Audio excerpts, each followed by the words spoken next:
March 14. మీరేలాగు వినుచున్నారో చూచుకొనుడి. లూకా 8:18. క్రైస్తవ జీవితం జీవించే వారంగా మనం ఏమి వింటున్నాము అనే విషయం మాత్రమే కాదు, మనం ఎలా వింటున్నాము అనేది కూడా ఈ వచనంలో చూడగలం. ఉదాసీన వైఖరితో దేవుని వాక్యాన్ని వినడం సాధ్యమే. సర్వశక్తిమంతుడైన దేవుడు అందులో మనతో మాట్లాడుతున్నాడు అని ఏమాత్రం పట్టించుకోనట్లుగా మనం మరే ఇతర పుస్తకాన్నైనా చదివినట్లు బైబిల్ను చదవచ్చు. మనం విమర్శనాత్మక వైఖరితో వినవచ్చు. ఇక్కడ మనం లేఖనాల కంటే మానవ మేధస్సును ఉన్నతంగా ఉంచుతాం. బైబిల్ మనకు తీర్పు తీర్చడానికి అనుమతించే బదులు మనమే బైబిల్పై తీర్పు తీరుస్తాం. మనం తిరుగుబాటు వైఖరితో వినవచ్చు.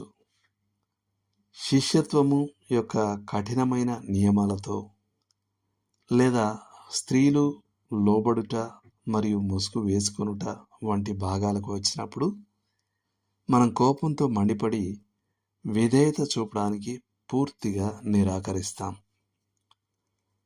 మనం యాకోబు పత్రికలోని మనిషి వలె విని మర్చిపోవారంగా ఉండవచ్చు.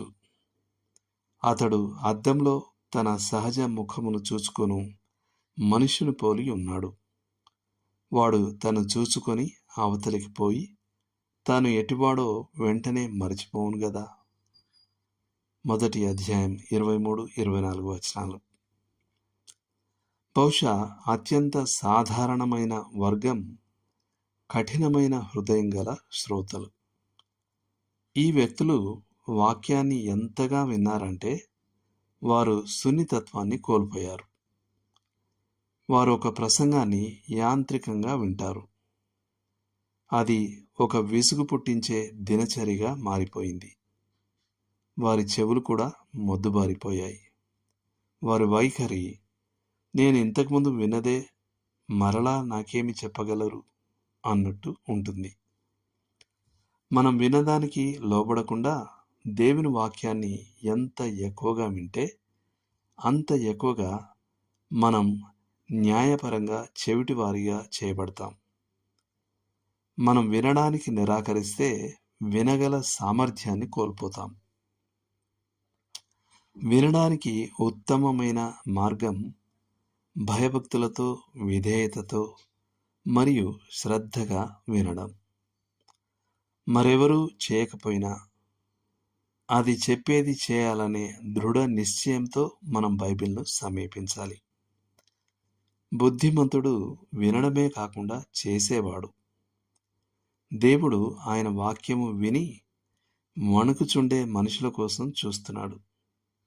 యెషయా 66:2. పౌలు తెస్సలోనికైలను మెచ్చుకున్నాడు. ఎందుకంటే వారు దేవుని వాక్యాన్ని విన్నప్పుడు దానిని మనుషుల వాక్యముగా ఎంచక దేవుని వాక్యముగానే అంగీకరించారు. అది నిజముగా దేవుని వాక్యమే.